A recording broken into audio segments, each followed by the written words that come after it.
ये what's up guys, कैसे आप सभी लोग। Welcome back to my channel Gyan with Happy. तो आज हम फिर से शुरू करने जा रहे हैं हमारी क्लास 10th की साइंस बुक का चैप्टर नंबर 11th इलेक्ट्रिसिटी। तो पिछली वीडियो में हमने इस चैप्टर का इंट्रोडक्शन पार्ट कंप्लीट कर लिया था। अगर आपने वो वीडियो नहीं देखी है तो अभी आई बटन पे क्लिक करके आप वो वीडियो आके देख सकते हैं। तो अब मैं वीडियो स्टार्ट करने जा रहा हूँ। तो हमारा फर्स्ट टॉपिक है इलेक्ट्रिक सर्किट। इलेक्ट्रिक सर्किट क्या होता है? A closed loop comprised of electric compound all connected with each other। मतलब एक ऐसा क्लोज्ड लूप है जो इलेक्ट्रिक आइटम से इलेक्ट्रिक आइटम्स के कंपाउंड है। मतलब इलेक्ट्रिक आइटम्स है all connected with each other. और जितने भी सारे मतलब इलेक्ट्रिक आइटम्स है वो एक दूसरे से कनेक्टेड है। And with the source of power, और जो मेन पावर है उसके सोर्स से भी कनेक्टेड है। Is called electric circuit. उसे हम इलेक्ट्रिक सर्किट कहते हैं। जैसे आप मान लीजिए एक रूम है, उसके अंदर आपने एसी लगा रखा है, लाइटें लगा रखी है, चार लाइटें, पंखा लगा रखा है, कूलर लगा रखा है। तो ये जितने भी सारी चीजें आपस में कनेक्ट होगी और इसी के साथ एक पावर, सोर्स ऑफ पावर, मतलब एक आपका मतलब मेन बोर्ड होगा ना जो आपके रूम का, वो होगा आपका पावर, वो होगा आपका पावर सोर्स, जिससे वो सारी चीजें कनेक्ट होगी। उसे हम इलेक्ट्रिक सर्किट कहेंगे। अब हम सर्किट डायग्राम पढ़ने जा रहे हैं। Representation of electric circuit using electric symbols.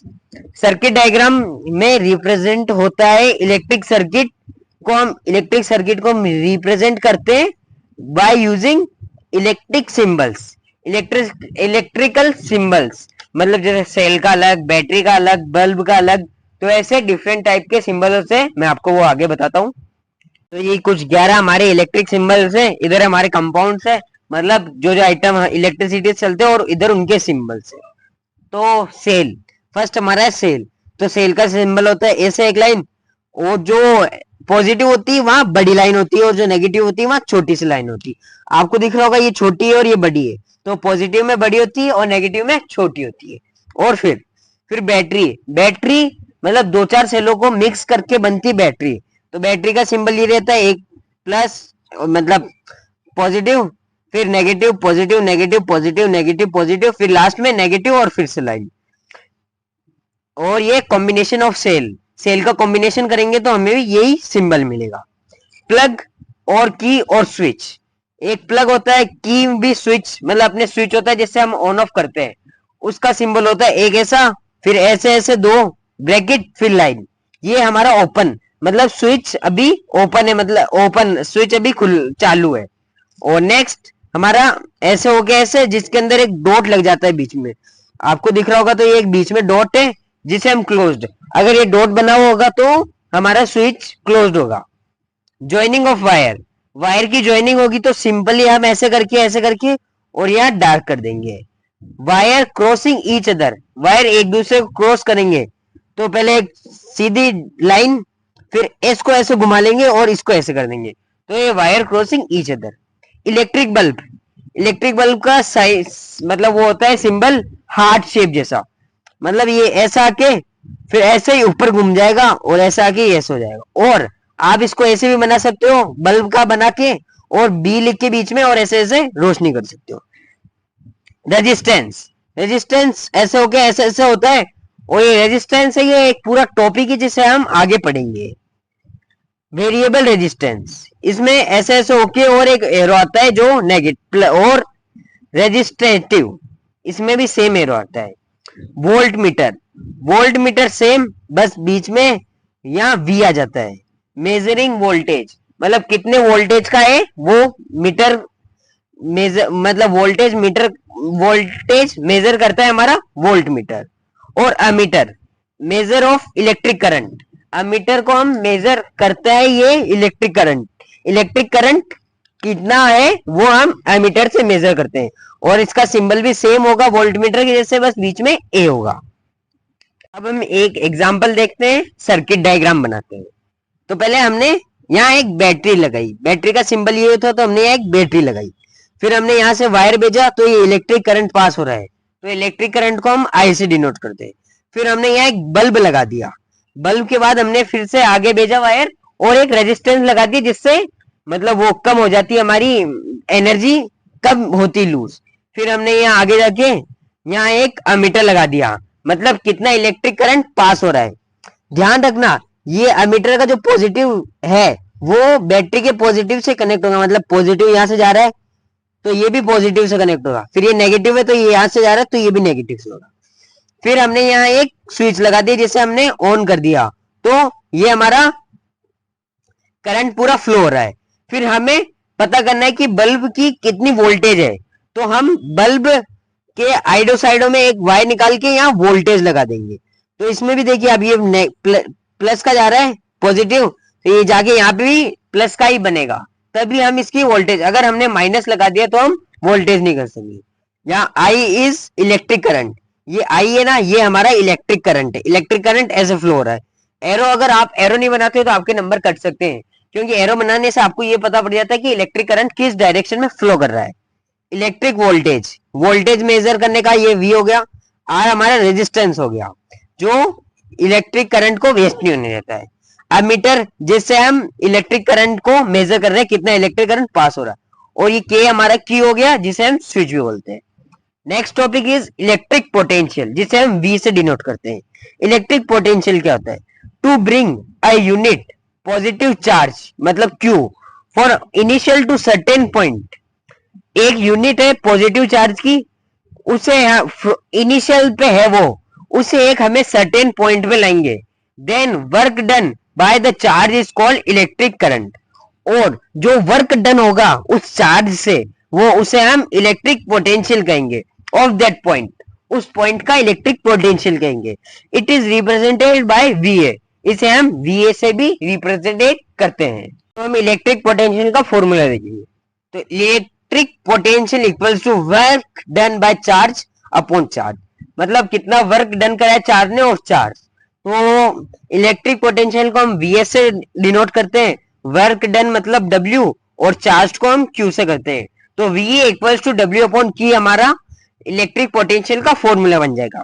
ऐसा unit of electric potential is volt, जो ऐसा यूनिट है इलेक्ट्रिक पोटेंशियल की वो है volt, and it is a scalar quantity, और इलेक्ट्रिक पोटेंशियल हमारा स्केलर क्वांटिटी है। Next topic is electric potential difference. Electric potential difference क्या होता है? The difference of electric potential between two point is called electric potential difference.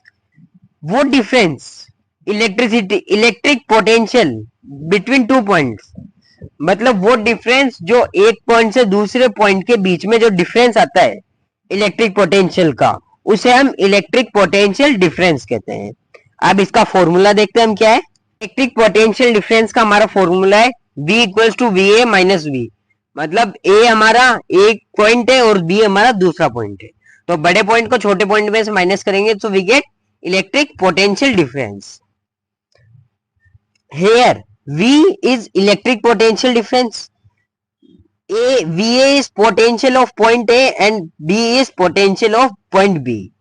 तो हमारा electric potential का formula है V equals to W upon Q, तो हम यहाँ A रख देंगे, so V equals to WA upon Q minus WB upon Q, तो ये हमारा Q हमारा कॉमन आ गया, तो V equals to WA minus QB upon WB upon Q, तो हमारा VA आ जाएगा, तो W हम इनमें कॉमन ले लेंगे, तो हमारा इलेक्ट्रिक पोटेंशियल डिफरेंस आ जाएगा WA plus B upon Q, मतलब V equals to WAQ AB upon Q। In a electric current, circuit current is always flow from higher potential end to the lower potential end, मतलब electric circuit current में हमेशा current flow होगा higher potential के end से लेकर lower potential के and तक। अब हम दो क्वेश्चन करेंगे। How much work is done in moving a charge of 2 coulomb across 2 point having a potential difference 12 volt. कितना वर्क डन होगा अगर two coulomb charge across 2 point, 2 point से अक्रॉस होंगे हैविंग अ पोटेंशियल डिफरेंस, और उसका potential difference होगा 12 volt. तो हम इसमें फॉर्मूला आएंगे V equal to Q upon W upon Q। तो हमने यहाँ W A और B इसलिए नहीं लिया क्योंकि हमें पोटेंशियल डिफरेंस पहले से पता है, तो हमें वर्क डन फाइंड करना है। तो हम इस W को उधर भेज देंगे और V को इधर भेज देंगे, तो W equal to V Q हो जाएगा, V मल्टीप्लाई बाई Q। हमें V गिवन है 12 और यहाँ Q गिवन है हम 2 कॉलम और V गिवन है हमें 12 वोल्ट। तो W equals to 12 multiply by 2, so V है W equals to 24 joule. Joule हमारी वर्क की ऐसा यूनिट है। Next question, what does it mean by the potential difference across 2 point is 1 volt. क्या होगा, मतलब क्या होगा जब दो potential difference across 2 point is 1, potential difference 2 points का 1 वोल्ट होगा। इसका solution V know, V equals to W upon Q। हमारा V W अपॉन Q होता है if W is 1 joule and Q is also 1 column, मतलब W work हमारा 1 joule है और करंट भी हमारा 1 कॉलम है। सो हमारा V मतलब पोटेंशियल डिफरेंस हो जाएगा 1 upon 1 equals to 1 volt. Therefore unit work done by unit charge is 1 volt.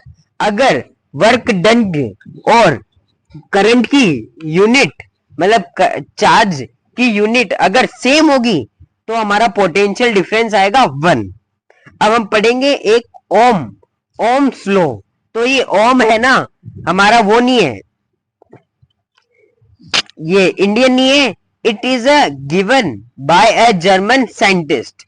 ये ओम्स लॉ जर्मन साइंटिस्ट के द्वारा दिया गया है जिसका नाम है जॉर्ज सिमन ओम, और ओम इसका सरनेम है तो इसने ओम्स लॉ बना दिया। It explains the relation between electric potential and electric current. Ohm's law हमें बताता है कि क्या रिलेशन है V और I, मतलब V हमारा इलेक्ट्रिक पोटेंशियल और I हमारा इलेक्ट्रिक करंट, इन दोनों के बीच का रिलेशन हमें बताता है ओम्स लॉ। ओम ने एक एक्सपेरिमेंट करा, उसने इलेक्ट्रिक पोटेंशियल लिया हमारा 10 वोल्ट और इलेक्ट्रिक करंट लिया। अगर मतलब वो इलेक्ट्रिक पोटेंशियल 10 वोल्ट देता है तो हमारा करंट होता है 0.01 एम्पियर। फिर उसने बढ़ाया 20 वोल्ट लिया तो हमारा इलेक्ट्रिक करंट भी बढ़ा, मतलब उसे ये तो पता पड़ गया कि जैसे मैं बढ़ाऊंगा इलेक्ट्रिक पोटेंशियल को तो हमारा इलेक्ट्रिक करंट भी बढ़ेगा। तो उसने धीरे धीरे बढ़ाता गया, वो 40 वोल्ट पे आया तो 0.04 एम्पियर हो गया। अब उसने सोचा देखते अपन इसको घटा के देखते हैं, अगर घटेगा तो हमारा इलेक्ट्रिक पोटेंशियल डायरेक्टली प्रोपोर्शनल होगा इलेक्ट्रिक करंट के। तो उसने घटाना चालू कर दिया, तो 30 वोल्ट लिया, 40 के बाद 30 ले लिया तो 0.03 एम्पियर हो गया। तो फिर उसने फिर से 20 वोल्ट लिया तो 0.02 एम्पियर हो गया। फिर उसने 0 वोल्ट लिया तो करंट भी 0 एम्पियर हो गया। मतलब उसे इस एक्सपेरिमेंट से ये पता पड़ा कि अगर हम इलेक्ट्रिक पोटेंशियल बनाएंगे तो हमारा इलेक्ट्रिक करंट भी बढ़ेगा और इलेक्ट्रिक पोटेंशियल कम करेंगे तो हमारा इलेक्ट्रिक करंट भी कम होगा। He conclude when he increase electric potential then electric current will also increase। उसने ये फाइंड करा कि जब वो इलेक्ट्रिक करंट बढ़ाता है तो इलेक्ट्रिक पोटेंशियल बढ़ाता है तो इलेक्ट्रिक करंट बढ़ता है। When he decrease electric potential then electric current will also decrease।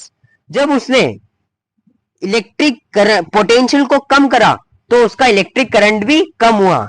सो उसे ये पता पड़ा कि हमारा जो इलेक्ट्रिक पोटेंशियल है वो डायरेक्टली प्रोपोर्शनल है हमारे इलेक्ट्रिक करंट के। सो ओम ने ये कंक्लूड करा कि हमारा V is directly proportional to I, मतलब हमारा electric current directly electric potential directly proportional है इलेक्ट्रिक करंट के। अब उसका स्टेटमेंट क्या है, if we constant the physical parameter like length across sector area temperature material of a conductor then the potential difference across the conductor is directly proportional to the current flowing through it। अगर हम एक किसी भी मतलब physical parameter, मतलब physical जैसे length, across sector area, temperature, material को अगर हम चेंज नहीं करते और हम दो डिफरेंस पोटेंशियल डिफरेंस को मेजर करते हैं तो the conductor is directly proportional to the current flowing through it. So जो कंडक्टर होगा वो डायरेक्टली प्रोपोर्शनल होगा उस करंट के जो फ्लो हो रहा है। तो हमारा V is directly proportional to I है, तो we can write V is IR। R potential constant called resistance. मैंने आपको बताया था रेजिस्टेंस का एक पूरा आएगा, तो वो यही अब आने वाला है, लेकिन हम उसे नेक्स्ट वीडियो में करेंगे। तो यहाँ I है डायरेक्टली प्रोपोर्शनल, जिसे हम रेजिस्टेंस कहते हैं, और R equals to V upon I, और हम R को resistance equals to electric potential upon electric current भी कर सकते हैं। और R equals to V upon T की ऐसा यूनिट है ओम, ऐसा unit is ohm and symbol is this. ये सिंबल बिल्कुल बल्ब की तरह है, लेकिन बल्ब में यहाँ बीच में एक वो आता है, अगर आपने बीच में वो कर दिया तो ये बल्ब हो जाएगा। Here V equals to IR और I इक्वल्स टू VR और R equals to VI। Graph between V and I और V के बीच का ग्राफ। तो ये ग्राफ हमेशा स्ट्रेट लाइन और लीनियर, मतलब ग्राफ हमेशा स्ट्रेट लाइन में होगा या ऐसे लीनियर होगा, कभी ऐसे ऊपर नीचे नहीं होगा। और जो ये पॉइंट्स होंगे ये हमारे कोऑर्डिनेट्स होंगे जिन्हें हम फाइंड करेंगे। और ये ग्राफ हमेशा स्ट्रेट लाइन में होगा, या तो ऐसे रहेगा या बिल्कुल यहां से स्टार्ट होगा जो बिल्कुल सीधा जाएगा। तो ग्राफ हमारा लास्ट टॉपिक था ओम लॉ का। इसके बाद हम रेजिस्टेंस पढ़ेंगे। तो आज की वीडियो में इतना ही, मिलते हैं अगली वीडियो में, तब तक के लिए बाय बाय।